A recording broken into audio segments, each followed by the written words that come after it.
Hello and welcome everybody to the 2020 Clash at the Canyons Round 2 Front 9 coverage. This is NYC Productions, and the coverage is presented by Link Disc Golf, Dellwood Disc Golf, Discmania, Unstable Disc Golf Gear, Unstable Discourse Podcast, and Canna Pros Box. I'm Brian Earhart. Long-winded intro, and here is Tristan Tanner. What is up, my dude? How's it going, everybody? We have a fun card today. Nico Locastro, Kyle Opfer. Very exciting player from the Illinois area to watch. Yeah, great player. We have Ezra Aderhold. Probably not a people have heard of him, but great player, a lot of power. And then Tom Earhart, Brian Earhart, Wow. first round. Tom Earhart knocks him off the feature. Oh, boy, Ooh. Look at that wonderful smile.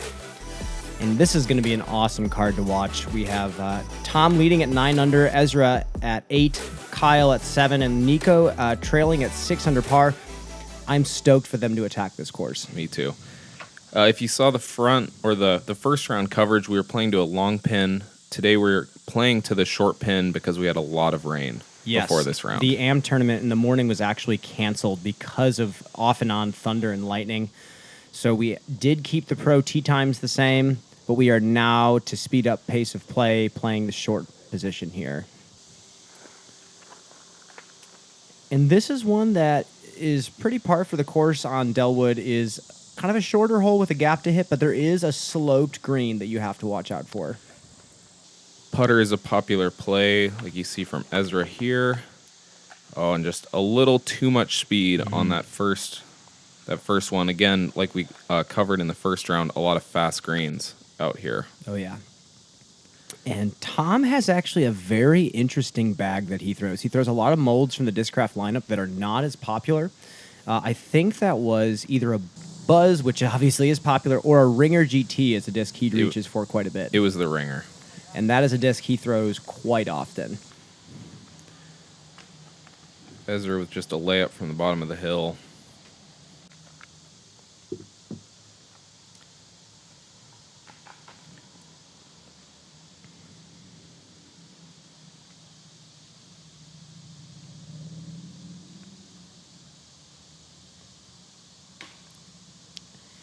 And the putting struggles continue for Nico. We saw first round he missed quite a few of those push putts. He actually was opting for a lot of spin putts from pretty routine distances.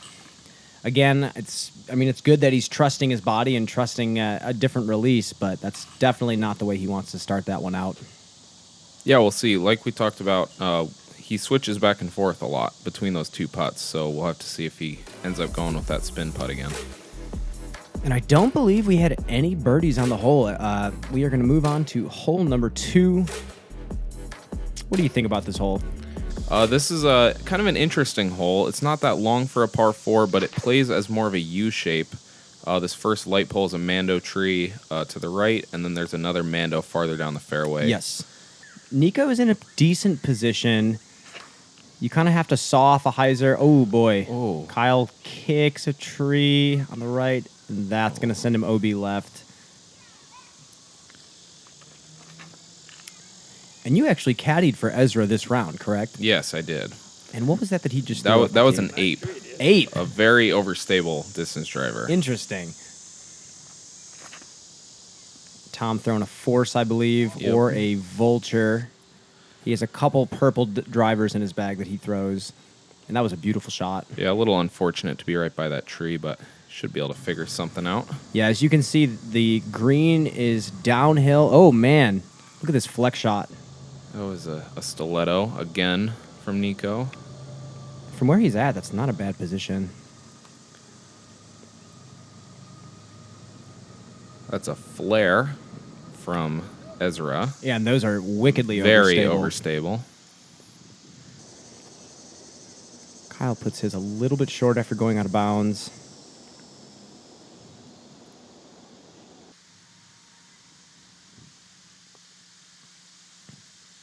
Tom going zone here. That's a sweet shot Great from Tom. shot. Oh, my gosh. And something to note about Tom, his forehand has not always been the way it is. He's put so much time into building a short forehand, a distance forehand, and now he has a touch sidearm as well. So it's actually kind of cool to watch his game evolve. Nico with a long run, just a little bit high. And that's going to put him at the distance that he's been kind of afraid of the past couple rounds. Definitely. Great birdie from Ezra. Super overstable, super overstable. Yeah. Probably going to Birdie. see that a lot today.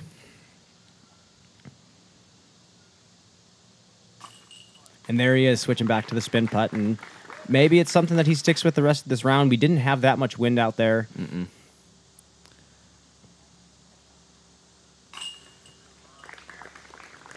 It's kind of an exciting lead card to watch because of the fact that we see a lot of Nico Locastro we have for decades, but we're seeing a lot of the new generation coming up here. Tom and Kyle, I would say, are two of the best throwers, pure throwers in Illinois, and then obviously Ezra, coming from South Dakota, is making a lot of waves on tour. Definitely. Some good birdies out there, and Tom moves to 10 under par, Ezra moves to 9 under par, and we have two players at 6. Moving quickly into the downhill 390-foot par 3. And Ezra has put his a little bit deep and right, but still not too bad.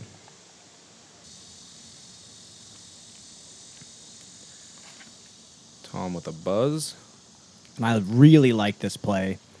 Yeah, the mid gives you a little bit more glide, which makes it so you're not pushing that tree line as much and that's getting more left. That's a great shot from Tom. We saw Nico off for the putter yesterday, and I believe that's a fairway driver. It's almost like this hole was shaped for Nico Locastro. Definitely. A little bit nose up, a little bit hyzer. Kind of destabilizes as it's hyzering. Mm-hmm. Great shot.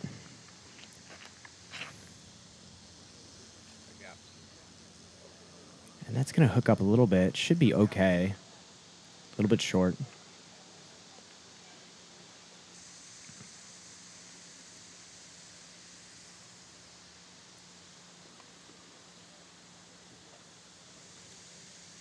This is Ezra. What is this, about 30, Yep. 33 feet? Yep, and he did have a little gap over there. So he had a Great clean putt, but great putt through all those trees.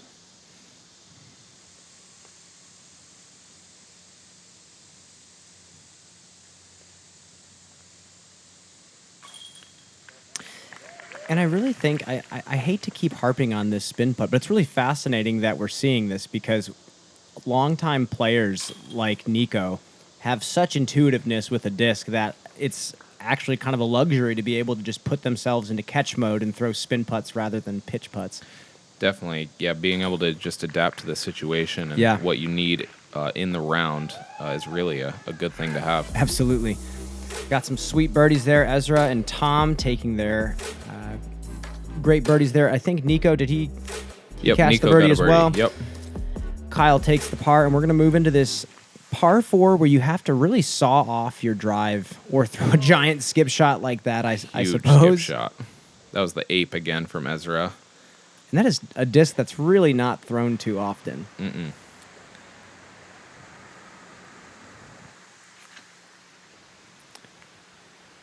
Tom with a super compact hyzer flip. Great shot. Yeah, people take a couple different lines on this hole. You saw Ezra with the lower skip shot, and then Tom took the higher air shot. It's just really interesting on just a hyzer hole how you can get so many different types of throws. I know, and with the OB behind, it really makes the player decide what they want to get the most distance. Kyle doing the same thing that Tom and Nico were going for. Those are 4 great drives. Yeah. And they still have quite a bit left to go to the basket. This is Nico with his signature fortress, trying to throw that patented flex shot, but just a little bit low. Kyle has a lot of pop.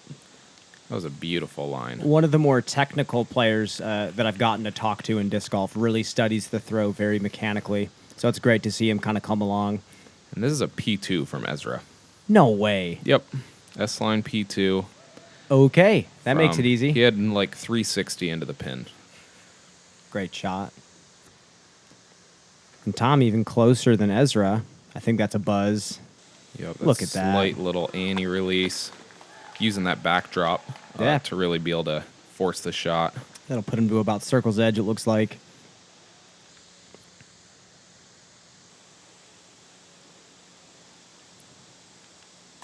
There it is. There's that spin putt again. Looks so just simple and intuitive for him. It's beautiful. All one motion. No It's gotta be about unneeded 70 parts. feet. Yeah, that was a big putt.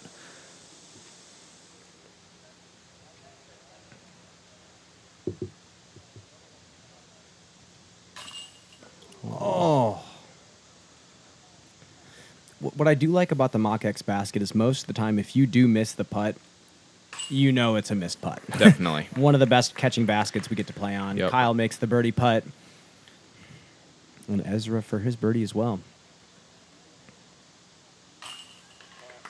And that putting stroke looks pretty good right now. He looks pretty confident. Extremely confident. Not taking too much time, just getting up and getting to business. Tom missing that putt, taking his par, moving into one of the signature holes in the course. Maybe not the hardest hole at Dellwood, but just the fact that you're throwing underneath the arch of this beautiful bridge. You have the creek in the middle, and the basket's just staring right at you with a backstop. Great ace run hole for sure. Yeah, not to mention all the spectators that are up on that bridge. Yes, it's while accessible. You're throwing. That's Extremely. what's cool about it. Ezra smokes one of the rocks that are blocking the green. Nico going for a little, I think this is a stag, you said, first round? Just catching one of those rocks. A little bit too low, but he'll still have a putt there. And this is an Essence from Kyle, going with a little bit of a faster disc. That's a floaty disc, too. Yes, that's a great shot from Kyle. Extremely. You could see him back off the disc a little bit when he released.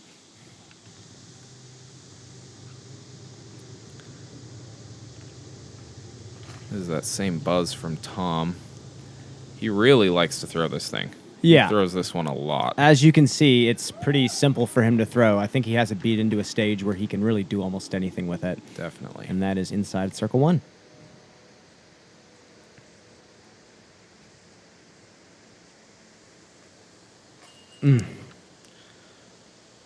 Just a little left side. And here's Ezra from about, what do you think, 38, 40 feet? Yeah, something like that. Okay. Dead center. Dead center. Just like that. There's another birdie for Ezra. Tom from about 28 feet. There you go, Beautiful. Tom. Jammed it. And speaking of spin putts, Tom has had nothing but a spin putt his entire life, and I've watched him grow up with the spin putt, and I don't think he's planning on stopping anytime soon. I don't think he is either. It's working for him. Yeah. Kyle with another great birdie.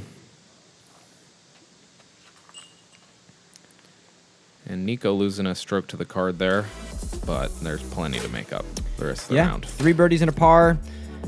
And we are moving into too long on the Dellwood standard layout, but I believe this is hole number 6 on the XXL layout, and it's a downhill power hyzer. And we had just talked about this, playing the ground, and it looks like he was so close to finding that gravel with that hyzer.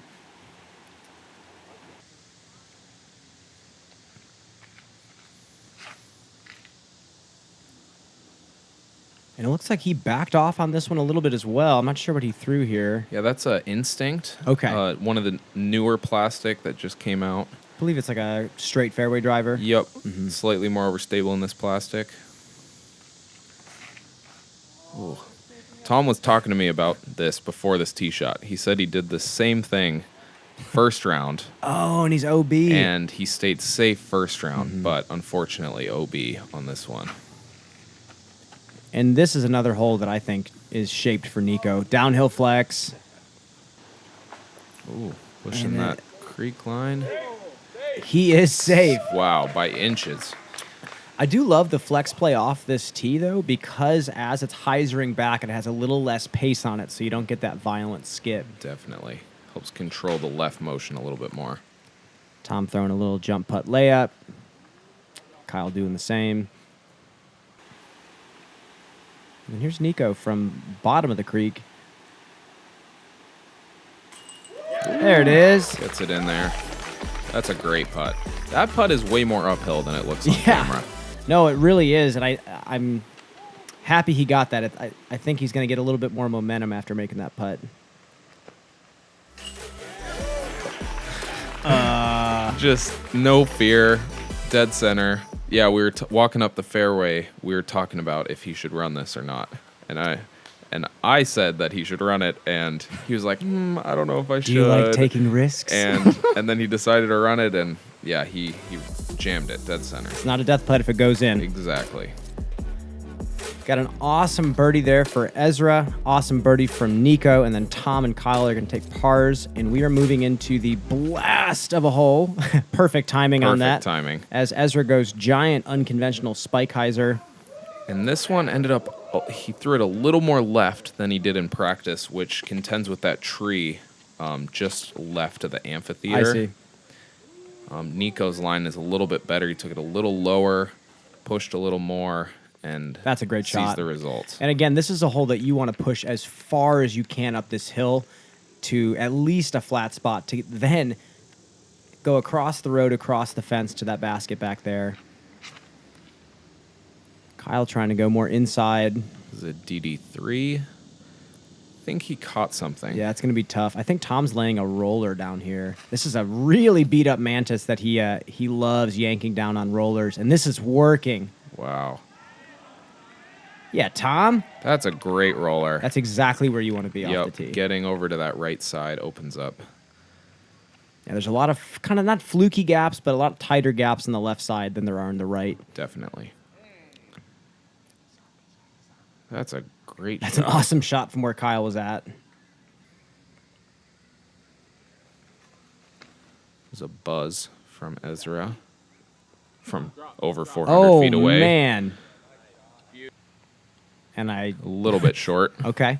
Probably about 40 feet. Nico going backdoor here. And that's a decent shot. He'll be about 35 short. Tom still got some tough gaps to work with. This one hung a little bit wider than he wanted. Oh, no. Oh. I assume that's not in bounds. Ouch. That is correct. And the celebrity appearance from David Garb on commentary. Long run. Oh, just short. And after that drive, that's just really, especially being in the lead and watching Ezra. Oh, Jam my gosh. Another what? step putt. That does not feel good to watch. Once again, dead center. And he looks dialed right now.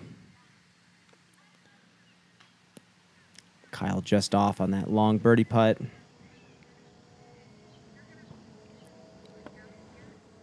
Stepper from Nico. Ooh.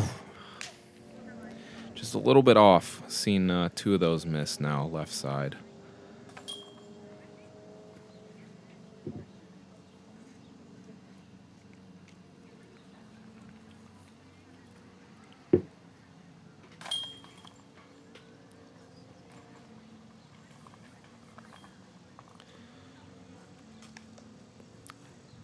Tough bogey there from Tom. Ezra snags the birdie. Nico and Kyle are taking the pars.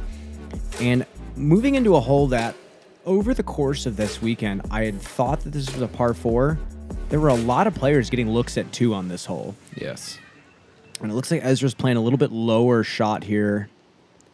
And if that gets a flare, that's going to push him up to the spot to get that birdie, but a little bit short.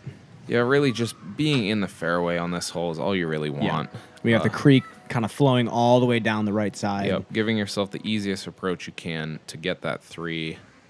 Not a whole lot of players were attacking this for 2.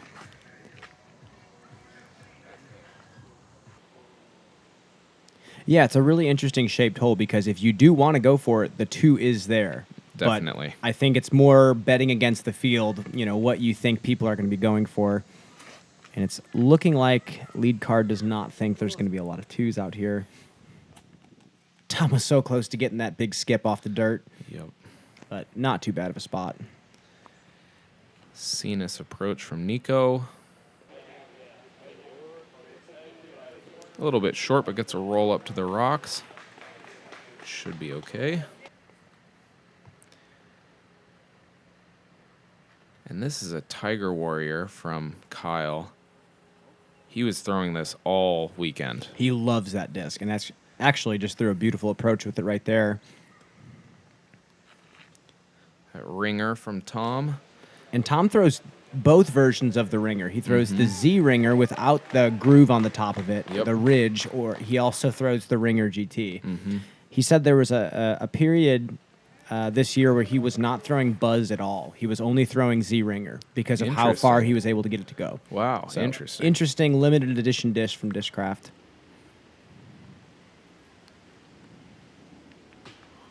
That's a tough miss there from Kyle. Yep.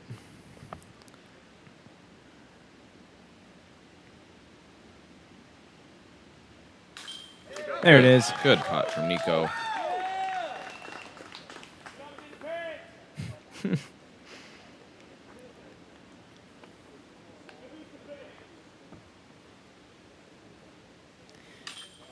There's another par for Ezra. And I'll say it again, we hear the crowd in the background the entire time. And what I love about Dellwood is it has this unique setup for spectators. We said it in the first round, but throughout the entire course, there's all these bridges and different balconies you can be watching off of. So course designers for future majors, take note. Yeah, it definitely feels like a stadium out here, and especially this next hole. The green on this next hole has the bridge and is really amazing for spectators. Hole 9 is a right finishing hole. There's kind of a long gap and a short gap. Most people are going to be playing some sort of left to right shot. Yeah, and I think Ezra has done that to perfection. That is parked. And there's Nico with a solid sidearm. Beautiful. This is more understable defender.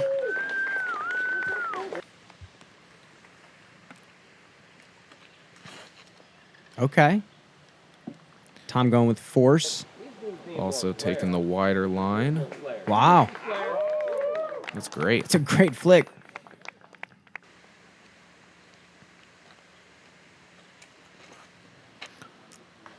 A little early. A little bit early for Kyle.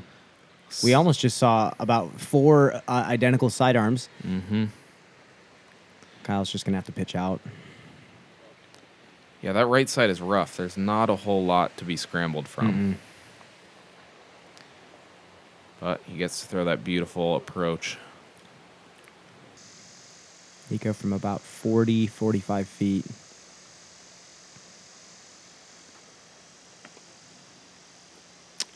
Oops.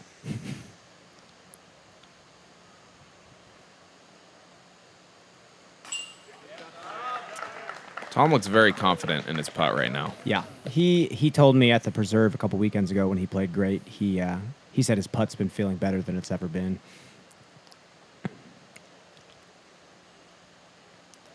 And this guy's putt looks pretty good too. Pretty good. Pretty good. Another birdie from Ezra. Kyle takes the unfortunate bogey.